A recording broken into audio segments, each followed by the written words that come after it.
Hello and welcome to Talk Commerce. I'm Isaac Mori, and today we'll be hearing the story of Doodle, straight from the founder Elina.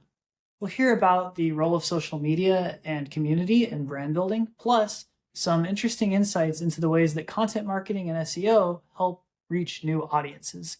Let's dive straight into the interview with our host, Brent Peterson.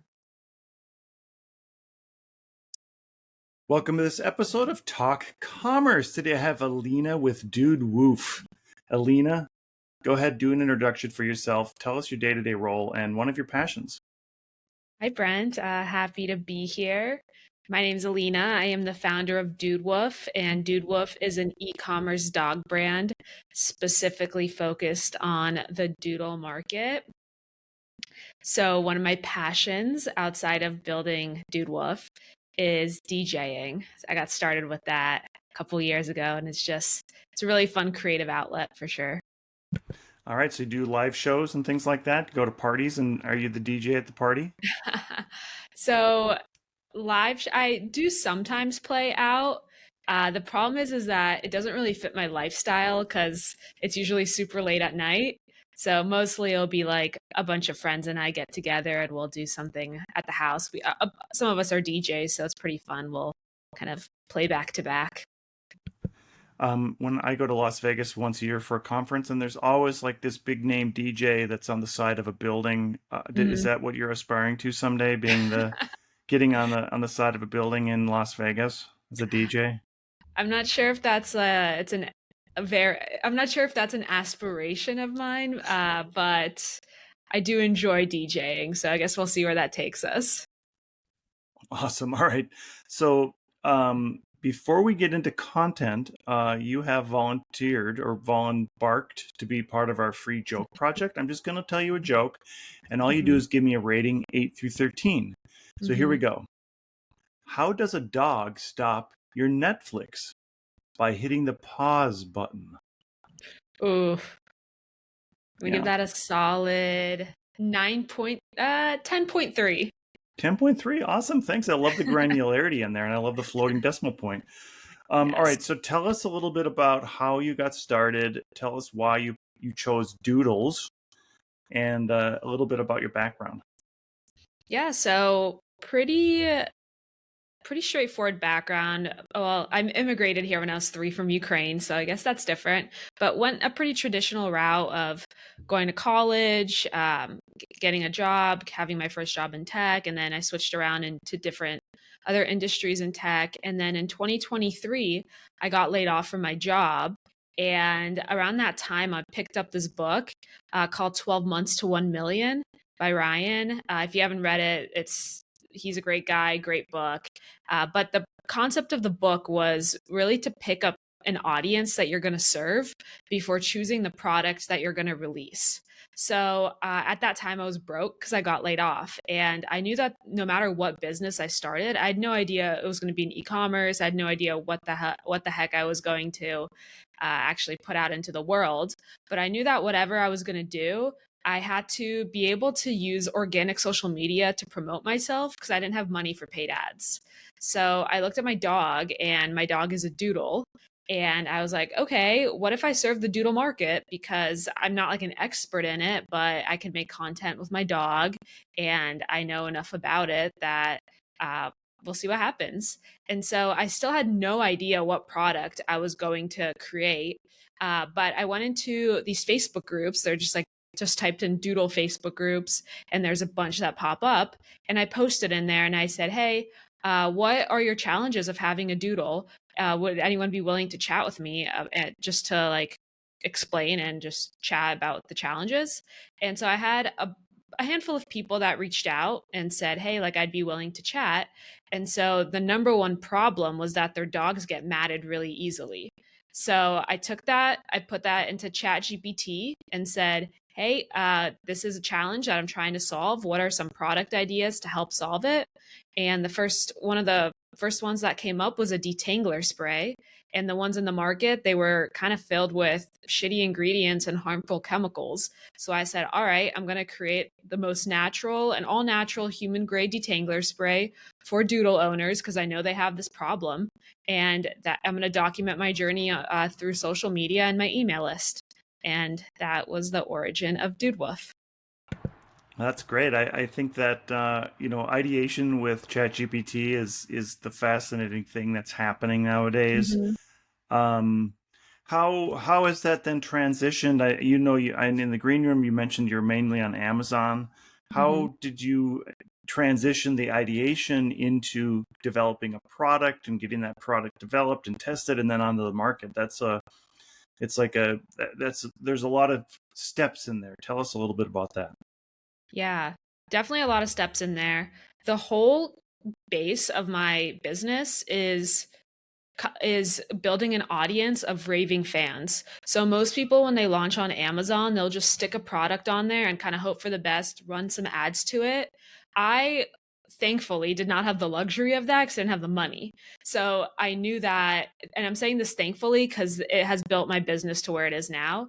But I had to really dive deep with my audience and document my journey, figure out a launch plan for actually putting this on Amazon and driving traffic there. So I was really building connection with these Doodle owners that kind of started following me. Someone would hop on my email list, someone would follow me on Instagram, I'd get them to my email list, and actually building a business that's not dependent on Amazon because I have the customers off of Amazon. But my main channel that I would send them to buy was Amazon. So on launch day, I had, a couple hundred people on my email list, maybe, and probably like 600 people, and then maybe like 1,000 followers or so on Instagram. And that was 6 months of building that up while I was, on the other hand, manufacturing my product and talking about the challenges and the wins of doing this. And so when I launched on Amazon, we had enough traction built up and people were excited enough to buy that triggered the Amazon algorithm and got the #1 new release. So after that, like, the cool thing is, because you have those customers, which most people do not take the time to do, building that audience off of Amazon, you can now go to them and ask them for reviews. And that kind of builds that snowball because reviews are like the backbone of everything. So building that beginning portion of reviews is everything. Hey everyone, Brent Peterson here from Talk Commerce. You know what really got me thinking about style? My kids. They looked at me one day and said, "Dad, you just can't wear hoodies and conference t-shirts anymore." They were right. As someone who's constantly meeting with e-commerce leaders, speaking at conferences, and recording podcasts, I need to look sharp. But honestly, I hate shopping for clothes. That's where Taylor comes in and rescued me. Here's how it works. You rent clothes instead of buying them. I get my own personal stylist who curates my perfect outfits and sends them to me. I can even text them about upcoming events, whether it's a big client meeting or a conference keynote. Every month, I rent 5 to 7 pieces from quality brands that fit my style perfectly. I wear them for weeks, get compliments, then send them back in a prepaid envelope when I'm done. No commitment, no clutter. And here's what I love about renting. No decision fatigue, no cluttered closets, and I'm always trying some new styles I never would have picked myself. Plus, if you really love something, you can buy it at a discount. The best part, even my kids approve of my style. If you're tired of stressing out about what to wear, try renting from Taylor. Go to tailor.style, that's TAELOR.style, and trust me, your future self will thank you. Yeah, so the journey, you talk a little bit about the reviews, because I think a lot of business owners, especially small business owners, don't take advantage of the reviews and they don't think about do you incentivize your users to give a review, or how do you get people to do the review? No, you can't with Amazon. They're like very strict, so you can't be like, I'm going to give you a rebate or something like that. It's really, I ask people for reviews. If someone says they like my product somewhere, like if I have an ad, someone comments like my product, asking for a review right away. On my email list, asking for reviews all the time. It's like a call to action that I have, an honest review. But the thing with reviews is it's the backbone of legitimately any business, especially an e-commerce brand, especially a brand that's on Amazon, because you're competing with so many other giants. And most people are more likely to leave you a 1-star review than a 5-star review because, if you like a product, you're just moving on with your life. So you have to go out of your way and you have to build systems in your business to get those people to leave you reviews. And if you ask them, a lot of them will end up doing it. I help manage some smaller stores, and I know that the owners always struggle with those 1-star reviews. And I do say it's not important to have a 1-star review, but it's also, a lot of people are skeptical when they see 5 stars and nobody's ever given a bad review, right? How do you deal with the somebody that's not happy with it, or even the ones that leave an incorrect review? How do you deal with that type of situation? It's just inevitable that people are going to leave you bad reviews. So you just have to get as many 5-star reviews and get as many of those people to leave you reviews to counteract it. Another thing that I do is, for example, when I launched my second product, the shampoo, some of the bottles came leaking. So I was getting 1-star reviews. I got like 2 for that. So what I did is I immediately screenshotted that and sent it to my email list because I have like a connection and audience built. And I said, hey, look, guys, I'm getting this 1-star review. I got a 1-star review talking about the leaky bottle. I know this can't be the only person that had this problem. So if you had a leaky bottle, email me so I can send you a new one and refund you. And then in my PS section, I said, by the way, like it takes 28 5-star reviews to counteract a 1-star review. So if you like this product, or can you please leave me a review? And so I had a bunch of people that went and left a review. So just being honest and transparent and building connection with your audience, like every time someone is clicking that button to buy your product. I think especially in e-commerce, people forget that. And having some sort of connection and humanizing your brand is everything. That's such great feedback, and I really resonate with hearing about how being authentic with your user base is so important. And I think a lot of business owners either fall into the trap of trying to hide those bad reviews or covering them up, or even, I've seen business owners that respond to negative reviews in a negative way, and I think people are really onto that. So, kind of moving on to your product development. You mentioned 2 products now, a detangler and a shampoo. How are you coming up with your new products and kind of feeding that pipeline to continue growing? So asking the audience what they want, and I'm always I have a couple products in development right now as well, and so I'm asking for one of them. For example, I said, hey, I sent an email to my list and I said, would love some feedback on this new product. Don't want to tell you what it is yet, but if you're down to just meet with me for 15 minutes, I'd love to get your thoughts on how this is looking and if you actually want it. And so just consistently, I'm asking the audience. I'm not the one even coming up with the ideas. I'm asking the people, the other Doodle owners in my audience, what do they want?